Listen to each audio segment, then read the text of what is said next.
Good evening, Flak Pack. It's Chris, and it's Sunday night, so that means another video is coming out.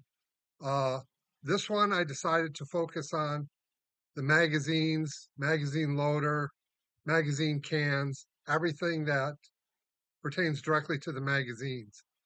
Um, there are 20 magazines that go just on the flak viewing, 8 on each side in the magazine racks, and then 4 go into the guns. That's a total of 20. Now, the manual says you should be able to operate it off of 20, but they discovered in combat that wasn't true, and they had to add more magazines to the TO&E of the flak filling units. But that's one thing that's always sort of bothered me is when you'll see like beautiful MG34 position, the gun's all dug in, it's perfect, it's got everything it should, and they'll have one 50-round assault drum on the gun and one 250-round ammo can, and that's it. And you think the gun fires 800 rounds a minute, that's 13 a second. How fast are you going to go through that ammunition? You should have your backup ammunition as part of your display. So I decided whatever the manual said belonged in the flak stellung with the flak Vierling, and we've got diagrams of them beautifully laid out. They laid everything out for fast attacks. They laid out everything in 2 rows, and you can see in the pictures. And if you know what you're looking at, you can tell exactly what they had and where they put it. So I decided that I was going to do that with the flak magazines. I don't know if you know this, but the box is 5 by 10 by 15 inches, which is, I don't know, I can't do metric conversion in my head today. But they're 25 pounds with 2 magazines in them in a steel box. That's without the ammunition, they weigh that much. So if there's 20 required just with the gun mount, that's 10 cans, 20 magazines. And you'd have to just about double that according to once they had combat experience, they realized that 20 magazines was pretty conservative. So they about doubled the complement of magazines available in a flak company. And that would take you to 40 magazines. Well, 40 magazines take up a lot of space. They're heavy and expensive. You can almost never get those two things together on one item, heavy and expensive. So I was real lucky there. I was able to do some wheeling and dealing and got some on good deals. Got some really nice ones on good deals. Paid through the nose for a couple of them. When the flak gun is in a setup for a display, it will have everything with it that should be with it if it were in combat. I've even designed the flak stellum to have 2 bunk beds built into it where ammunition boxes should go. But that'll be where at least 2 crew members sleep for security reasons because there's a lot of stuff in the flak stellum. But I hope you enjoy the video. I had a lot of fun doing the opening shot. That was fun. I've never seen all my magazines in one place at one time. But as I get older, I realize everything I own is really, really, really heavy. And that's why I want to get it back together and get it back up on its wheels so I don't have to move it around so much. So anyway, enjoy this week's video and keep on flacking and packing along. The manual stated that the flak Vierling required 20 magazines to operate, 1 for each gun and 16 split between the 2 8-magazine racks on the lower portion of the Oberlafette. Combat proved this to be inadequate, and a requirement was handed down that at least 40 magazines would be required for each flak Vierling in the field. I've been lucky enough over the last few years to amass a collection that has virtually every manufacturer, every year of production, every variation, every finish, and as you can see, every condition. But there is no magazine here that can't be restored to functional condition. Some, like these two, have never even been in a gun before and remain untouched. Some of these are quite old. There's a pair here from 1939, Kriegsmarine marked.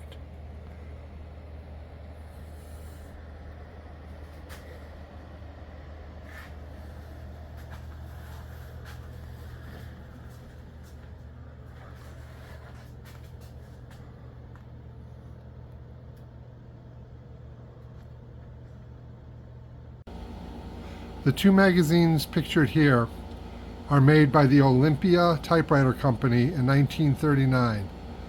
Both are Kriegsmarine marked using the early M Waffenamt. And what's neat about these is they are exactly 50 numbers apart in serial number. There's the Olympia. You can see the phosphate finish is in overall excellent condition, and this is the version that has the counting holes in it. Each hole represents four rounds inside the magazine. But as you zoom in here, you can see the M Waffenamt for Kriegsmarine, Olympia typewriter company 1939 date, and a serial number 4126. You drop down to the next one. There's the Kriegsmarine Waffenamt again, Olympia 1939, and 4176. These Olympia magazines also have the round counter holes down the back of the magazine, so when viewed from behind where the gunner sits, he could instantaneously tell how many rounds he had left in the weapon. And as you can see, the two magazines are carried in this heavy cotton duck bag. There's a divider between the magazines to keep them from rattling together. Now, we all know that everything Kriegsmarine marked must be U-boat related, but as a matter of fact, these bags are associated with U-boats because you can't have a steel can trying to fight your way out through a round hatch. There has to be some give in the load that you're carrying.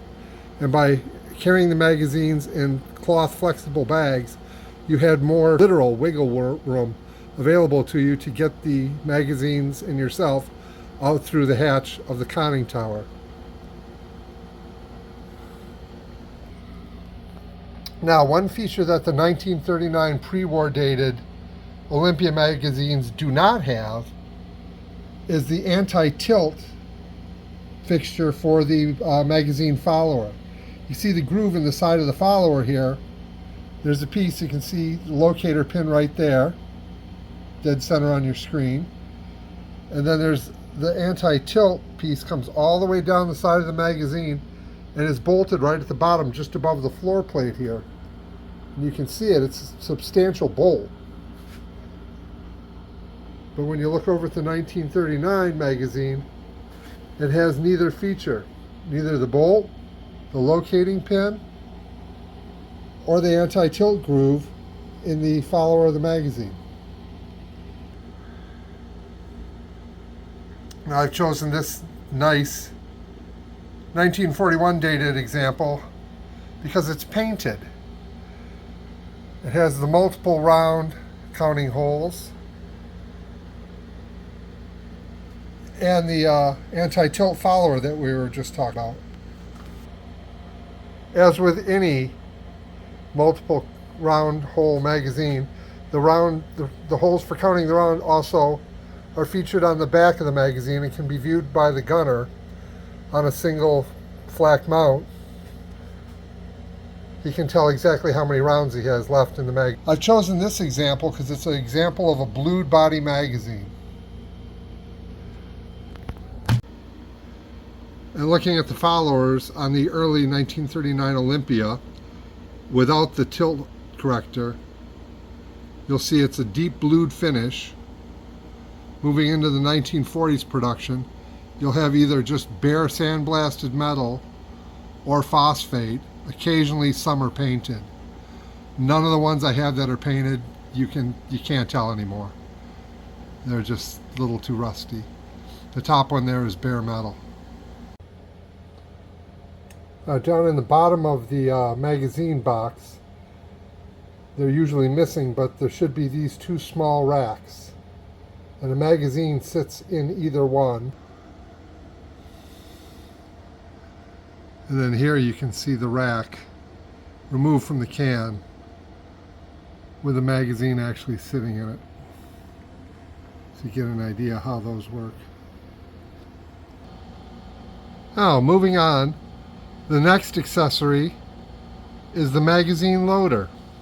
The one you're looking at is not actually an original, it is a reproduction made by a friend of mine in Europe. His work is exquisite and beyond reproach, and I'm really proud to have this in my collection. And the reason I went with a replica is you're never going to find an original in functioning condition that's not thousands of euros. The last one I saw sell was about 6 years ago.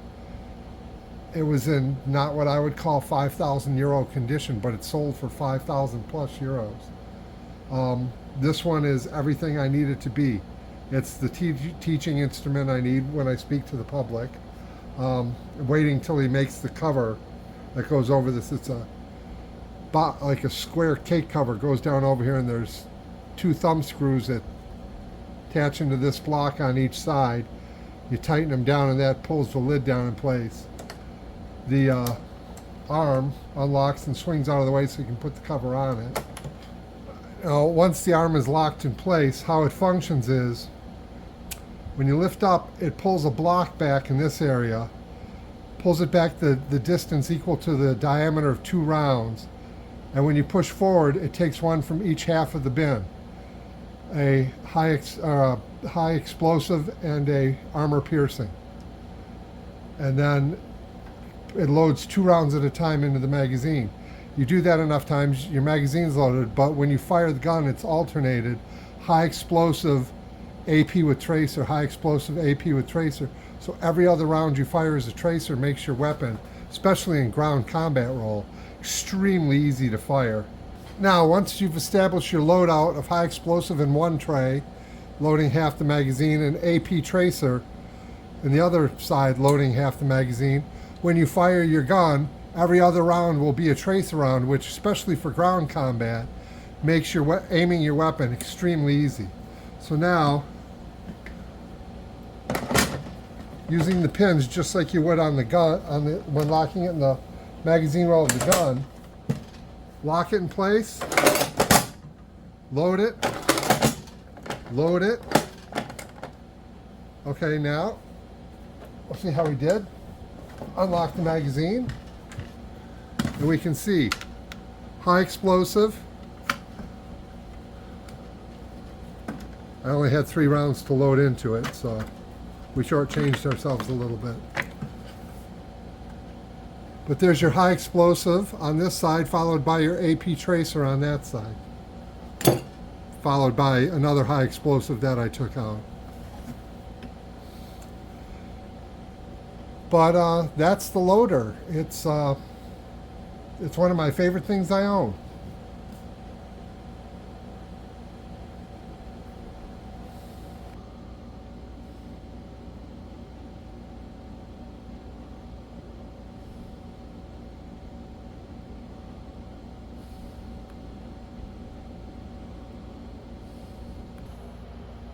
Now you hear me discussing armor piercing and high explosive rounds, and I'll give you a high level, the difference between the two. This bottom one is an armor piercing round, and the projectile is made of steel, and it has a tungsten steel core in it. Tungsten is incredibly hard and will breeze right through armor plating on aircraft or vehicles or anything like that. And then for the high explosive rounds, when the round is fired, this is a projectile disassembled. In the back of the projectile is a time element that starts burning. You see that little hole where you can see light through there. As it burns through that little tunnel, it's traveling out to about 2,200 meters. at which point it's lost most of its velocity, and then the round just explodes from my thumbnail to my finger here. This explodes, throwing shrapnel everywhere. This piece right here just annihilates. But if you're firing at a vehicle or an airplane and you hit it on the nose of the high explosive round, like over here, you'll notice one of these fuses. This is an impact fuse. If this hits something solid like a tank, a vehicle, an airplane, a wall, anything, it will explode. So these were set to go off after a certain amount of time, actuated as distance. And this little steel piece right here would turn into the shrapnel. That's all those little pieces of little holes you see blown in the side of an airplane. And the armor piercing is just very plain steel, but if you were to pull it out of the brass, which I don't want to do, you would see the back end of a very shiny tungsten core. As the war progressed, tungsten became harder and harder for Germany to acquire. So they relied more on high explosive than armor piercing. And the armor piercing rounds they did make, they tried to make them only for their most effective guns, like the KWK-43 and a King Tiger, or the 88mm gun in a Tiger 1, and the towed versions of both of those guns. But that's the whole thing right there. You can see I'm a fairly big guy. I'm not quite 2 meters tall, but you can see how big the round is compared to my hand. And to be super user friendly, I will use a metric and standard tape measure. The brass is 138 millimeters long, and the round weighs just about a half a kilo when completed.